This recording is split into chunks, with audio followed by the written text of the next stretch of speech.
With a new year comes a new season of Rogue Robot Reviews, and I am hyped. After making so many videos talking about a variety of different topics, I've been antsy and eager to get back in the groove of continuing this series, which I can tell a lot of you guys enjoy seeing me do the most.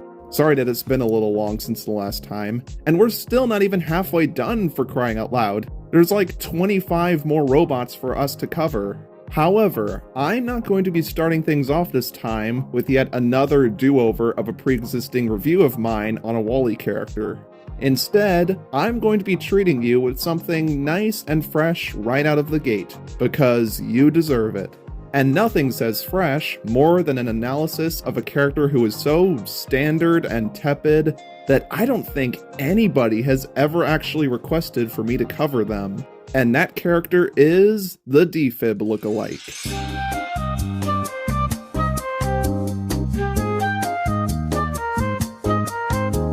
Now, it may seem like sacrilege for me to cover the D-FIB Lookalike before I actually cover D-FIB themselves, which, yeah, you're right about that. But I guess I just really like surprising you guys and messing around with your expectations. It makes covering these characters more fun and unpredictable. You also might think that this character doesn't really seem to have much going on with them, especially with how basic their design is. Although, once we start digging deeper into them, you might find out that there's actually a little bit of interesting stuff going on with this little gal.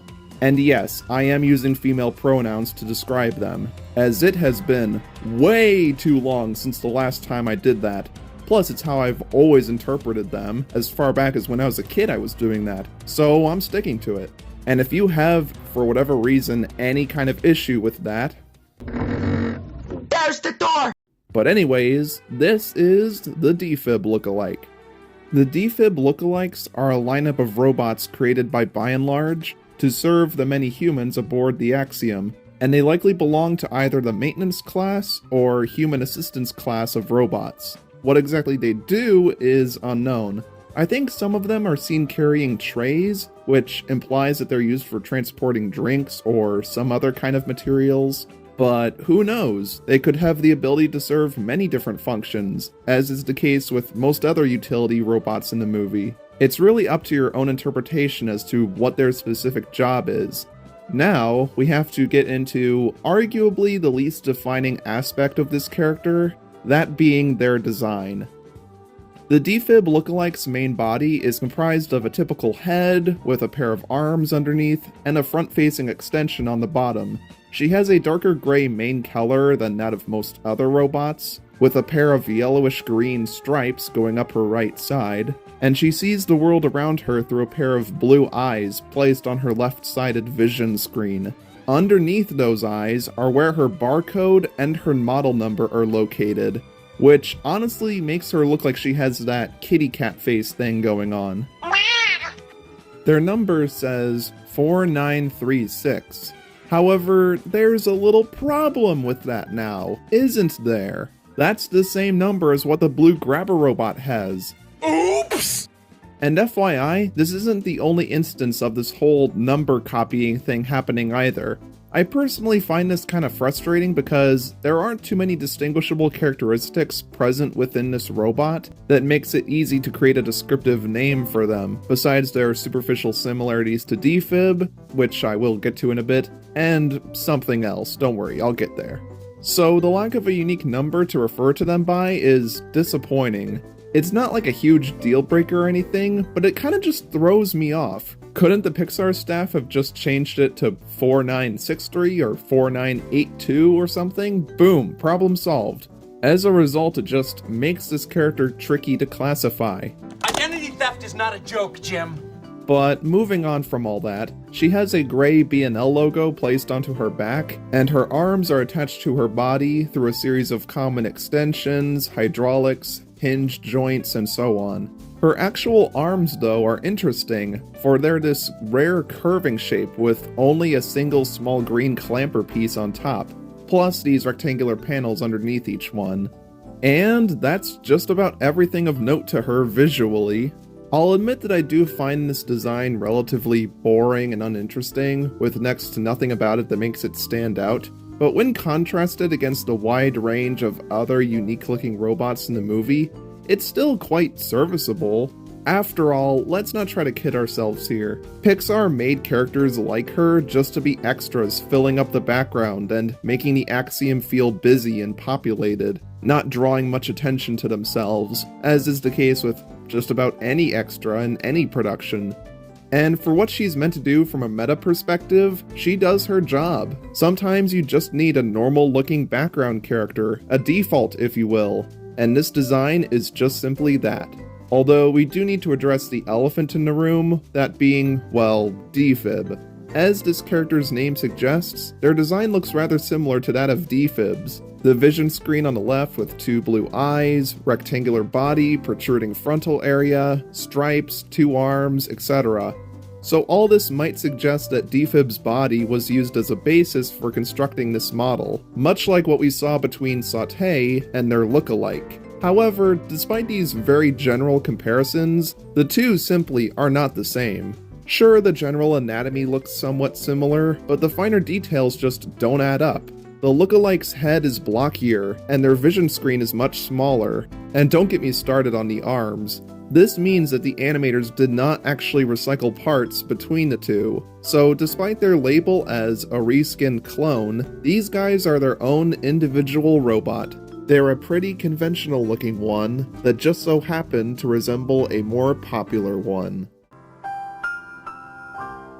In fact, I think it's more valid to compare her design to that of 753's, who, while not being closely related at all, has a very similar color and aesthetic, to the point where I'd get them mixed up as a kid. One looks like the diet version of the other.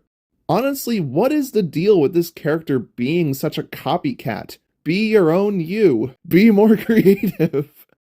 Okay, moving on from all that. We do get to see a large number of them on screen, traveling down the maze of corridors spread across the ship. One of them travels by Wall-E as he collides into a polisher robot. One of them passes through an intersection, only to stop after seeing the incoming reject horde, and proceeds to run the opposite direction. Quite hilarious. One of them is seen on Earth at the end of the movie, and several of them can be spotted staring at Wall-E and Eve when their caution displays are all going up, and stepping aside to let the reject bots pass through. Speaking of which, I think it's about time now for us to talk about the reject variant of this robot. The rogue D-FIB lookalike is seen being kept in section 3B of the repair ward, which is also where our main character Wall-E gets placed during his stay, meaning she's a part of the club that contains the messy Van Gogh, the allergic vacuum, the mentally insane maroon robot, and a troublesome little power, therefore making her probably the most boring yet normal one of the group, by comparison anyway. She has a red boot attached to the right side of her head, but I don't know what exactly her malfunction is supposed to be, though something tells me it has to do with those hands. We commonly see her twisting them, pronating them downwards, as if she's constantly relaxed or at ease, idled and calm, having her hands rested on a railing or something, examining her surroundings. Throughout the whole sequence of Wall-E panicking over what could be happening to Eve, we can always see her standing behind Vacuum watching the new guy freak out.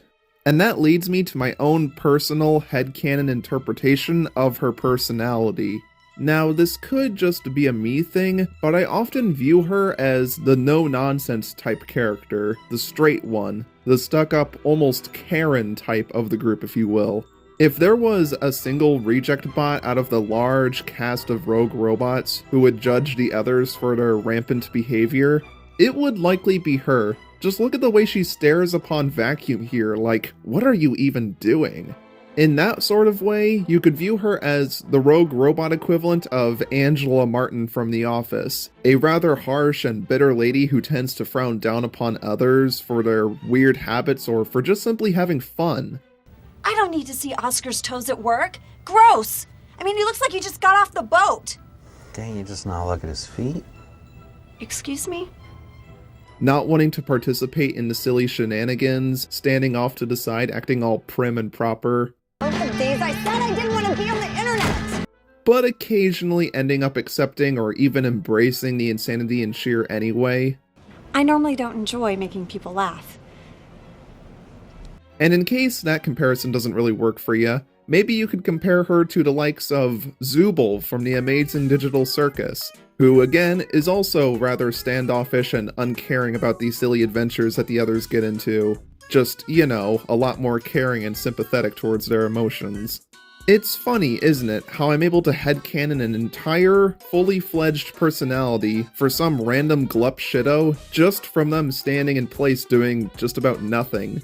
It's kind of impressive just how much one can learn about a character's mannerisms or outlook simply from examining their subtle body posture, especially in animation. Anyways, after quietly yet intently watching Wally escape, she witnesses the entire repair ward security system go offline. In celebration of her newly found freedom, she does this goofy loop-de-loop as she leaves from her spot, which is now in the same place as where the maroon robot was supposed to be, but oh well. Proof that despite perhaps viewing herself as above the other robots, she'll sometimes stoop to the same chaotic level as them, and boy do I love seeing it. However, if you remember from a past video of mine, 4639, aka the small purple robot, aka the bumper robot, also does this whole loop-de-loop move later on in the movie, so that's another one for the list. But to be completely frank with you, the D-FIB Lookalike did it first, and I think she did it cooler. Somewhere off screen she exits from the repair ward, and when out in the hallway on top of the crowd of reject bots, she, Helmet, and Fix-It are all seen helping to carry their new master, standing by his side with respect and excitement. How may we serve you, O Divine One? She is then brought to a halt by the Stewart bots, floating next to, coincidentally, 753, further highlighting their visual likeness. You can briefly see her in this profile shot, and when Eve arrives to the scene, followed, of course, by her getting her photo taken. Afterwards, she realizes just how bad of a situation she's gotten herself into, and before you know it, she darts past the wall of security and turns to her right, leaving the scene and, quite unfortunately for us, leaving the movie. Now, I would probably label the D-FIB Lookalike as a filler character if it weren't for the handful of fun little moments that we got with them. She adds a different sort of vibe to the Reject cast as a semi-neutral, unfun bystander, because while all the others are having their own childish antics and goofing off, she sits there thinking she's better than the rest, only to prove to us that she can be just as weird and manic as all of her friends. Again, kind of like Angela now that I think about it. Oh, and also, remember what I said about the D-FIB Lookalike appearing to have a kitty cat face thing going on? Well,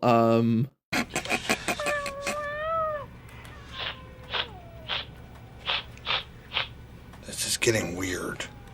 And yes, I am aware that I keep comparing Wall-E characters to Office characters. Trust me, it will not be the last time I do this either, and you can't do anything to stop me. Now, outside of the movie, the D-FIB lookalikes can still be found in a few places, such as the short film Bernie, with one being seen in an overhead shot, and another far away in the post-credit scene. Her full body image, of course, can be found on the mega chart in the Intro to Combinatorics video. Not only that, but we were also given a pair of images of her in said video as well, displaying her model as fully white from multiple angles on this screen in the background. There's this concept art that looks like a mix between her and, get this, the blue grabber robot. Coincidence? I think not! We find our reject in that pre-rendered animatic shot where she adorns a fully blue temporary color, and now we're getting into the big stuff. In a deleted scene for the movie called Dumped, there's this moment where Eve peers out into a hallway that's now infested with rogue robots, where we can see a bunch of familiar faces, Brella, Purdy, Vacuum, but if you look closely enough, for a split second, you can spot the rogue D-FIB lookalike swooshing by in a quick blur. This is like the only time where we get to see any more of the non-main reject bots in motion, with Fix-It also making a cameo. How about that? Be sure to cherish little developments like this, because, believe me, there's not too many of them. And of course, you've probably been waiting for this for a while, we have their role in the Build-A-Bot game, where she has her own individual mini-game called Rollerbots, in which you can either play as this character or use her arms as a form of locomotion, just like the other games we've discussed, which, by the way, I think this is going to be the last one we cover since we've done the Bumper Bots and the Wing Bots.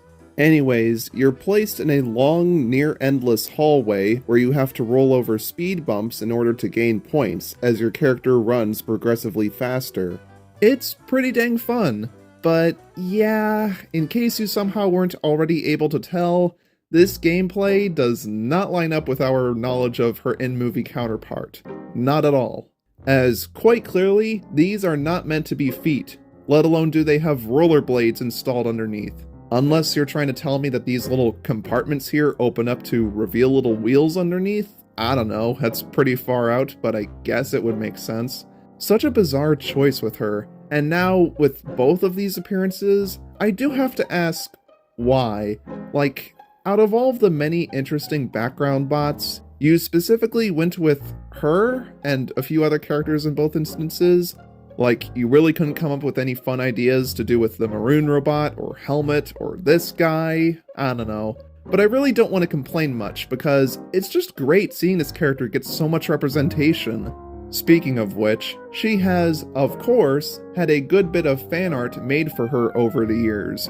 And considering that one of the fan-made names for her is apparently Da Vinci, and that one theory as to what her job might be has to involve her being a spray paint bot, that leads me to believe that these humanoid WALL-E OC drawings here are actually meant to be of her. Not sure if that was a coincidence or not, but hey, it's pretty cool. And that was the D-FIB Lookalike. While they may look a little bland or derivative, not being the most flashy, creatively designed, or even original rogue robot out there, I mean, come on, they have 4639's flip trick, the colors of 753, structural and name similarities to D-FIB, and the number of the blue grabber robot. Can you be any less original? Again, such a copycat you are. Just say copies. Why do you have to drag cats into this? All jokes aside, and despite being on the lesser end of my favored robots, I do enjoy the sort of straight man role that she brings to the table, which obviously clashes with all the other goofballs around her, therefore making her stand out. She may be one of the more forgettable ones, yet she's still a robot that I would not want this series to be without. Not just for merely existing, but for having certain undertones of being a Karen-like overseer who's rather condescending to her pals. And I just love extrapolating some sort of personality from all these characters, whether it was intentionally placed there or not, along with discovering new trivia around them. And as always, I really hope you were able to learn something new from this. It feels great getting back into the saddle again with this series, after covering lots of movies of varying levels of quality, and I can safely assure you that there are some great things coming your way throughout 2025, both robot-related and beyond that. And don't worry if the D-FIB Lookalike wasn't a character that you found particularly interesting, just know that there is a certain someone who is coming in my next video. Someone who you all have been pleading for me to do already for years. Wink, wink. I shall see you soon in that very next video. Bye bye!